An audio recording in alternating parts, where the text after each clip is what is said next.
누가복음 1장 8절부터 25절입니다.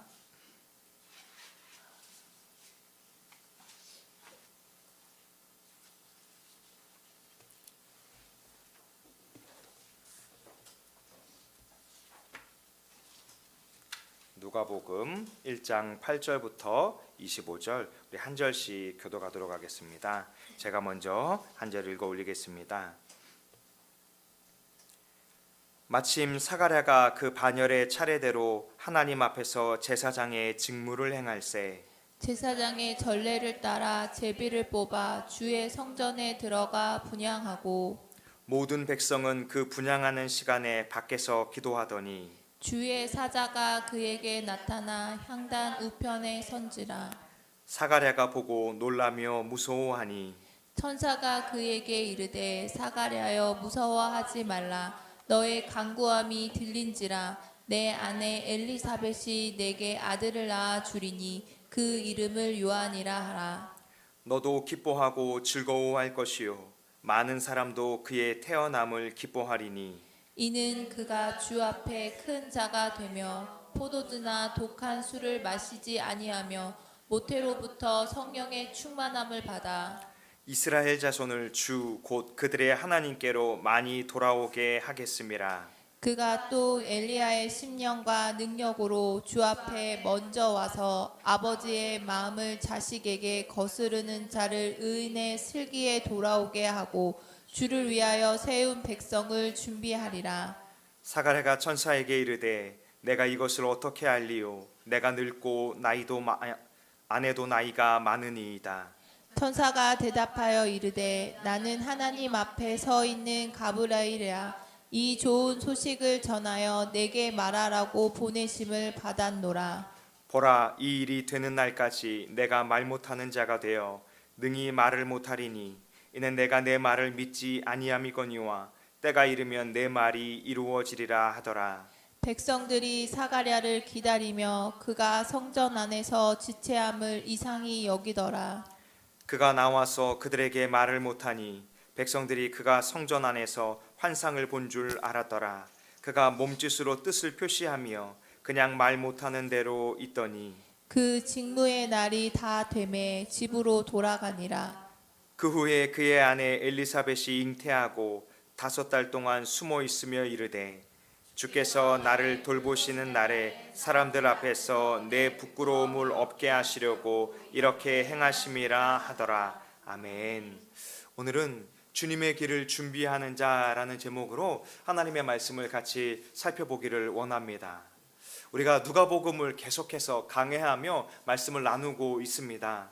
누가는 직접 예수 그리스도의 사역에 사도들처럼 함께한 것은 아닙니다. 그러나 예수 그리스도께서 이 땅에 오심과 주님의 사역과 십자가의 죽음과 부활에 대해서 처음부터 목격한 자와 또 말씀의 일꾼된 자들이 전하여 준 그대로 그 복음을 전하기 위해서 이렇게 섰던 것입니다. 이처럼 누가는 하나님의 성령의 인도하심을 따라 복음서를 기록했어요. 그것을 3절에 말하기를 이 모든 일을 근원부터 자세히 미루어 살핀 나도 데오빌로 각하에게 차례대로 써 보내는 것이 좋은 줄 알았다라고 기록하면서 누가는 수신자를 데오빌로 각하로 지목하면서 이 데오빌로에게 헌정하는 형식으로 누가복음을 시작했습니다. 누가는 복음 전파의 사역에 깊이 동역하고 있음을 성경의 여러 문안 인사 가운데 나타내고 있는데요. 특별히 이 사도 바울의 사역 가운데 누가는 많이 동역했음을 기록하고 있습니다. 이 디모데후서 4장 10절에 보면 데마는 이 세상을 사랑하여 나를 버리고 데살로니가로 갔고 누가만 나와 함께 있느니라. 이 누가가 바울의 사역에 깊이 있게 함께하고 있는 거예요. 또 골로새 말씀 가운데 문안 인사도 보면 사랑을 받는 의사 누가와 또 데마가 너희에게 문안하느니라.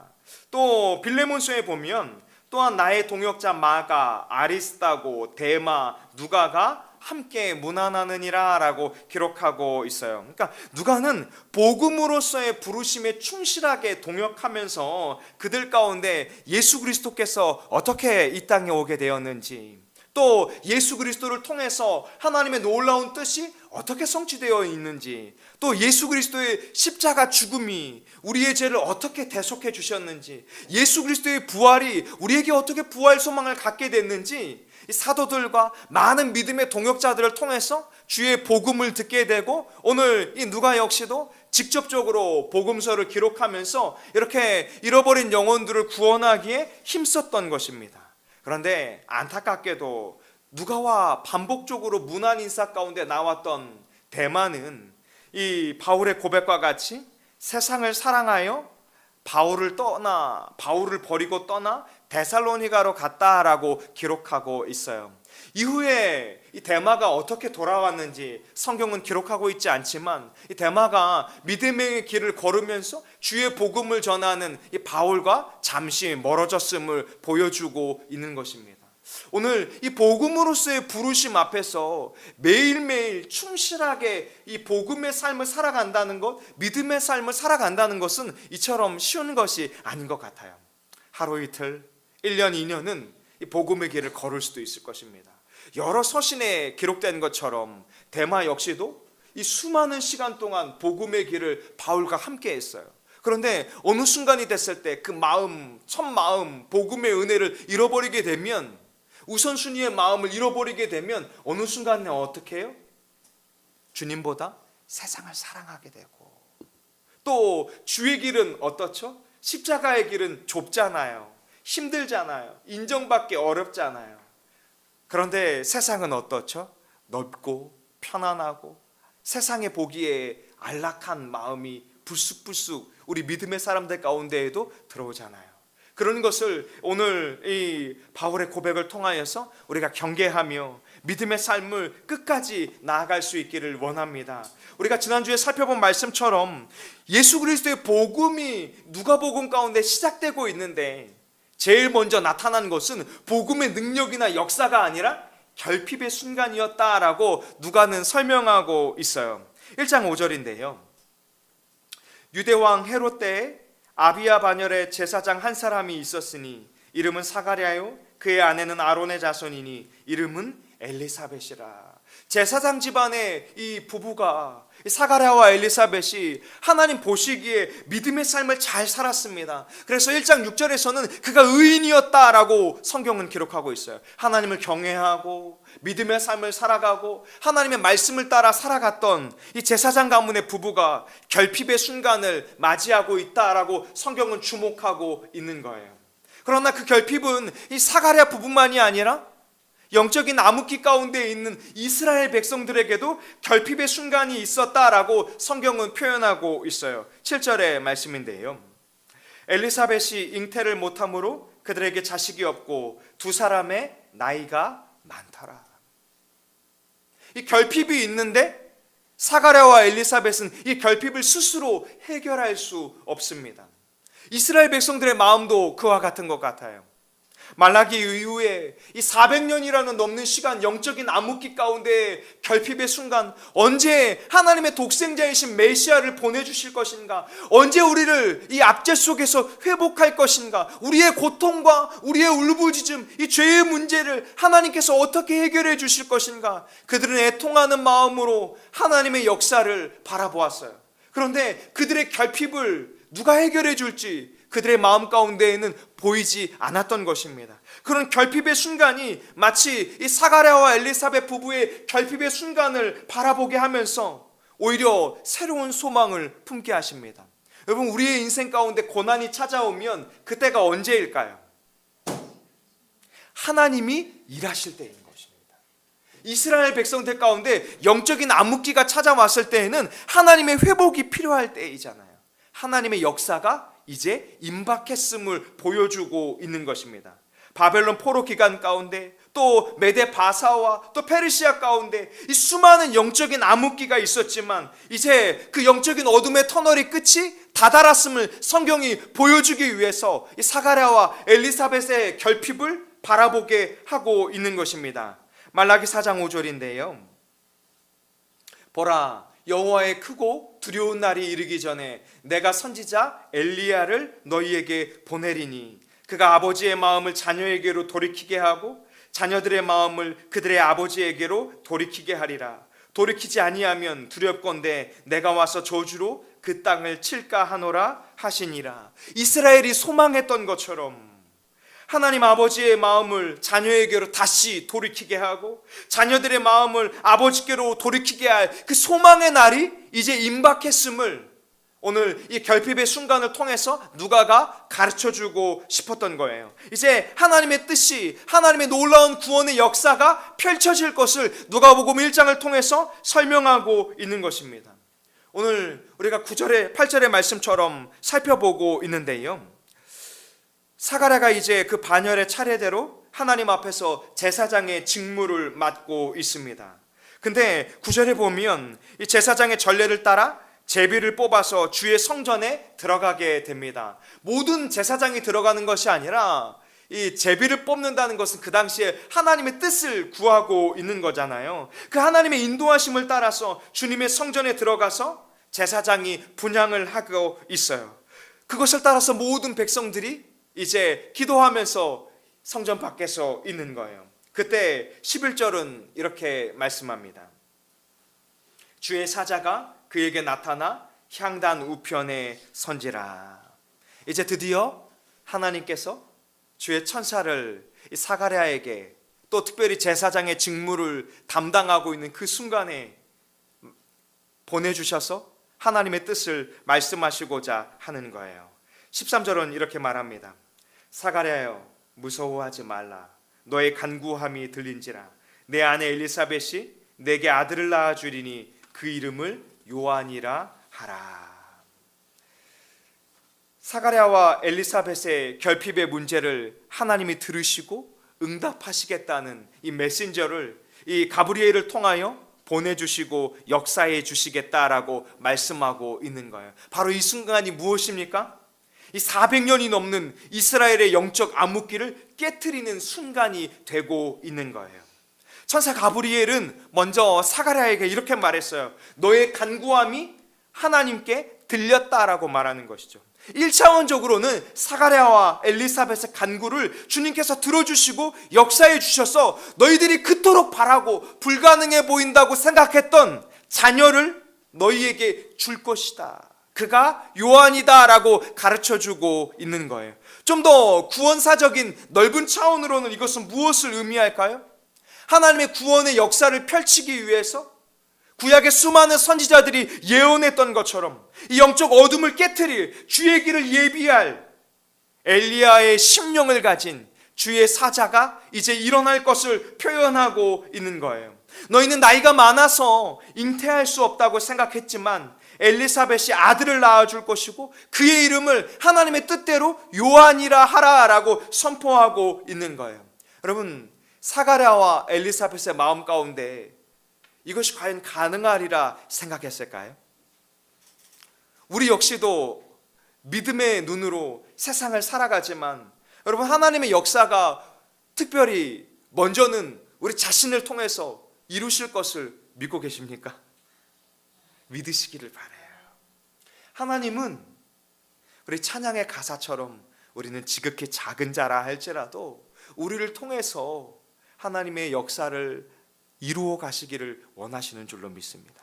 또 믿음의 공동체를 통해서 주의 교회를 통해서도 하나님이 그런 구원의 역사를 이루어 가시기를 원하시는 줄로 믿습니다. 이스라엘 백성들 역시도 마찬가지 아니었을까요? 하나님이 그렇게 말씀하지 않으셨는데 이제 더 이상 주의 역사가 보이지 않는 이 영적인 암흑기가 정말 수백 년이라는 시간 동안 흘러왔는데 과연 우리가 회복될 수 있을까? 마음의 소원은 있지만 하나님 앞에 부르짖기는 하지만 하나님이 역사하실 것을 기대하고 있지는 않는 것, 바로 그런 모습이 어쩌면 이 시대를 살아가는 주의 교회들의 모습은 아닐까요? 주의 믿음의 사람들의 모습은 아닐까요? 우리가 예수 그리스도를 믿어 구원받는 것은 확신하지만 우리를 통해서 하나님의 나라가 어떻게 확장되고 우리를 통해서 하나님의 뜻이 어떻게 이루어져 가는 것인지는 우리가 바라보지 못하고 있는 것은 아닌지 이 말씀을 통해서 한번 돌아볼 수 있기를 원합니다. 가브리엘은요, 요한에게, 사가랴에게 이렇게 설명합니다. 요한에 대해서 설명하기를 14절의 말씀인데요.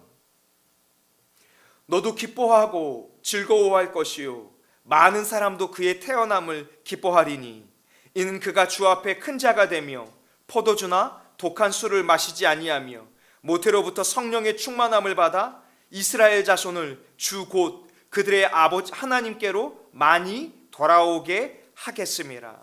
요한으로 말미암아서 사가랴의 부부도 기뻐하고 또 많은 사람이 요한의 태어남을 기뻐하게 될 것이다, 이렇게 선포하고 있는 것이죠. 여러분, 지금 요한이 엘리사벳에게 잉태된 것도 아니잖아요.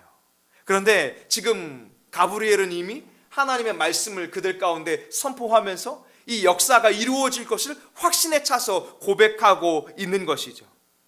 많은 사람들이 왜 요한의 태어남을 기뻐할까요? 여러분, 요한의 길은 어떤 삶이었는지 한번 떠올려 보실래요? 요한이 태어나서 정말 세상에 출현해서 주의 길을 예비하기까지 그가 어떤 삶을 살았을까요? 광야에서 주의 말씀을 그의 심령 가운데 씨름하며 주의 길을 어느 때에 준비할 것인가, 그렇게 믿음의 공동체 안에서 주의 날을 기다리며 주의 말씀으로 자신을 부딪혀냈어요. 그래서 그가 믿음의 삶을 살아냈던 것을 보면 참으로 거칠은 광야 속에서 하나님만 바라보며 믿음의 삶을 살았던 것을 볼 수 있습니다. 그런데 그런 요한의 삶은 사람들에게 환영받았던 삶은 아니었던 것 같아요. 수많은 제사장들과 수많은 이 종교 지도자들이 있었지만 하나님께서는 오히려 이 광야에 있는 요한을 통해서 주의 길을 준비하게 하시고 때가 찼을 때 그를 통해서 회개하라, 천국이 가까웠느니라, 주의 길을 예비해야 한다라고 선포할 때 그를 통해서 놀라운 역사가 이루어진 줄로 믿습니다. 그래서 많은 백성들이 주님 앞에 돌아와서 회개하고 우리가 어떻게 하여야 하나님께 다시 돌아갈 수 있겠나이까, 많은 백성들이 주의 회복하심을 바라보게 된 줄로 믿습니다. 바로 이것 때문에 요한을 통해서 많은 사람들이 기뻐하고 아버지께로 돌아왔던 것입니다. 그러면서 요한에 대해서 설명하기를 주의 길을 준비하기 위해서 주님 앞에 큰 자가 된다라고 가브리엘은 설명하고 있어요. 그러나 이 모든 것은 요한의 능력이 아니라 요한을 세우신 주님의 뜻인 줄로 믿습니다. 또 요한은 주의 길을 준비하기에 앞서서 포도주와 독주를 마시지 않았다라고 말하고 있어요. 마치 나실인과 같이 하나님 앞에 구별된 자의 삶을 살았다라고 말하고 있습니다. 그러면서 요한은 모태로부터 무엇의 충만함을 받았지요? 하나님의 성령의 충만함을 받아서 이스라엘 자손을 하나님께로 돌아오게 하는 역사가 있을 것이다 라고 말하고 있습니다. 17절은 이렇게 가르쳐주고 있는데요, 그가 또 엘리야의 심령과 능력으로 주 앞에 먼저 와서 아버지의 마음을 자식에게, 거스르는 자를 의인의 슬기에 돌아오게 하고 주를 위하여 세운 백성을 준비하리라. 여러분, 요한이 수많은 대적자들 앞에서 주의 길을 준비하기 위해서 얼마나 그 마음이 주님의 반석 위에 굳건했어야 했을까요? 그것을 17절이 설명하기를 엘리야의 심령이었다라고 말하고 있죠. 여러분, 근데 그 엘리야가 우리가 잘 알고 있는 것처럼 담대했을까요? 저는 이 말씀 가운데 우리가 같이 읽었던 것처럼 성령의 충만함을 받았기 때문에 이 모든 것이 가능했던 것인 줄로 믿습니다. 여러분, 엘리야도 수많은 대적자들 앞에서 바알과 아세라의 우상 숭배자들, 이 수많은 그 우상의 종교 지도자들 앞에서 어떻게 그렇게 하나님의 말씀을 전할 수 있었을까요? 성경에 보면 엘리야는 그렇게 대적들을 물리치고 나서 숨어버리고 말았잖아요. 그러니까 엘리야도 우리와 같이 성정이 같은 사람들이었던 거예요. 그런데 그가 하나님의 뜻에 붙들림 받았을 때, 하나님의 성령의 충만함을 받았을 때, 하나님의 인도하심을 따라 살아갔을 때에는 그 모든 대적들을 물리치는 심령이 된 줄로 믿습니다. 그가 비록 잠시 잠깐 숨었지만 그가 그곳에서 하나님의 회복하심을 입고 나서 그 뒤에 우리는 이 말씀을 다 알고 있잖아요. 다시금 주의 뜻을 붙들고 담대히 나아가서 믿음의 삶을 살아낸 줄로 믿습니다. 오늘 이 세례 요한의 삶도 바로 그와 같은 삶이 될 것이다 라고 가브리엘은 선포하고 있는 거예요. 무엇으로 말미암아서요? 주의 성령의 충만함을 받음으로 말미암아서 사랑하는 다산 동행교회 믿음의 식구들이요, 여러분들에게도 그 하나님의 성령께서 내주하고 계시고 함께하고 계신 줄로 믿습니다. 우리가 세상에 나아가서 어떻게 믿음의 삶을 담대하게 살아가며, 요한은 주의 길을 준비했지만 우리는 다시 오실 예수 그리스도의 길을 준비하며 살아갈 수 있을까요? 여러분의 능력이 아닙니다. 우리의 가진 것이 아닙니다. 우리는 어쩌면 엘리야와 같이 주의 일을 한다고 힘써 일어났을지 모르지만 어느 순간 움츠러들고 로뎀나무에 숨어버리는 그런 모습이 바로 우리들의 모습 아닐까요? 그러나 연약한 우리들이라 할지라도 주의 성령의 충만함을 받아 살아가고자 한다면, 아버지의 뜻과 하나님의 나라를 바라보고자 한다면 주께서 우리를 통해서 하나님의 나라를 세워가시고 잃어버린 그 한 영혼을 구원해 가시고 역사하여 주실 줄로 믿습니다. 바로 그것을 바라보는 자가 주의 길을 예비하고 준비하는 자가 되는 것입니다. 여호와를 경외하던 사가랴와 엘리사벳도, 앞으로 태어날 요한도 하나님의 뜻 가운데 주님의 부르심을 따라 주를 경외하며 믿음의 삶을 살았기 때문에 주의 길을 준비하며 그 영적인 암흑기를 깨트리며 나아갈 수 있었던 것입니다. 저는 이 시대 가운데에도 주님이 역사만 해주신다면, 눈에 보이는 거대한 역사는 아닐지라도 우리를 통해서 한 사람 한 사람을 주님 앞에로 인도하게 역사하여 주실 줄로 믿습니다. 우리가 필리핀 선교사님, 우리 안 선교사님을 통해서 그 말씀을 들었잖아요. 우리가 정말 베드로처럼 놀라운 역사를 일으키지는 못한다 할지라도 한 영혼이 주님 앞에 돌아오기를 십수년 기도하고 한 영혼을 사랑하고 주의 복음으로 붙든다면 우리가 그 한 사람을 주님 앞에 인도할 수 있지 않겠느냐. 그것이 우리의 가족들이 될 수도 있고요, 우리의 친구가 될 수도 있고 우리의 이웃이 될 수도 있는 줄로 믿습니다. 그렇게 우리는 다시 오실 예수 그리스도를 바라보면서 주의 길을 준비하며 믿음의 삶을 살아내는 것, 여러분 그것이 지금 이 땅 가운데 우리 주님께서 우리를 남겨두시고 바라보게 하시는 삶인 줄로 믿습니다. 여러분 바로 이런 결핍의 순간은 이처럼 주님의 나라를 기대할 수 있고 주님의 역사를 소망할 수 있고 주님의 뜻을 붙들 수 있는 존귀한 시간인 줄로 믿습니다. 오늘 우리가 여호와 하나님을 믿으며 하나님의 하나뿐인 아들이신 예수 그리스도를 믿으며 주님의 뜻을 붙잡고 살아갈 때 그런 놀라운 주의 길을 준비하는 삶을 반드시 살아가게 될 줄로 믿습니다. 이제 천사 가브리엘을 통해서 하나님께서 사가랴에게 말씀해 주셨던 것에 대해서 이제 사가랴가 어떻게 반응하는지를 한번 살펴보기를 원하는데요, 그것은 그가 하나님을 경외하였다라고 말하고 하나님의 말씀을 붙들고 살아갔고 어둠 가운데에서도 빛으로 살아가고자 씨름했지만 자신의 현실을 보았을 때, 인간적인 시선을 보았을 때에는 오히려 불신앙적인 고백을 할 수밖에 없었음을 표현하고 있는 것입니다. 18절의 말씀인데요, 사가랴가 천사에게 이르되 내가 이것을 어떻게 알리요? 내가 늙고 나이도 아내도 나이가 많으니이다. 자신과 엘리사벳이 이제 나이가 많아서 늙었기 때문에 요한의 출생을 어떻게 알 수 있겠느냐 고백하고 있는 거예요. 그러니까 지금 사가랴가 원대한 주의 계획을 바라보지는 못하고 오히려 자신의 아들조차 없는 것도 바라보기 어려운 순간이었다라고 말씀하고 있는 거예요. 저는 그것을 바라보면서 아브라함이 불쑥불쑥 떠올랐어요. 아브라함도 믿음의 조상이었지만 하나님의 역사를 바라보지 못했잖아요. 사라 역시도 마찬가지였잖아요. 오늘 사가랴 역시도 마찬가지였던 것 같아요. 그런데 하나님께서는 의아하게도 하나님을 경외하기를 믿음으로 바라보는 자, 그가 비록 약할지라도, 그가 비록 부족할지라도 그 중심을 보시고 그 믿음을 보시고 그렇게 이끌어가게 하여 주실 줄로 믿습니다. 여기 19절에 이렇게 천사가 대답합니다. 천사가 대답하여 이르되 나는 하나님 앞에 서 있는 가브리엘이라. 이 좋은 소식을 전하여 내게 말하라고 보내심을 받았노라. 그러니까 이 천사의 말이 아니라 가브리엘에게 전하여 준 하나님의 말씀이다, 이렇게 선포하고 있는 거예요. 여러분, 하나님의 말씀은 반드시 성취될 줄로 믿습니다.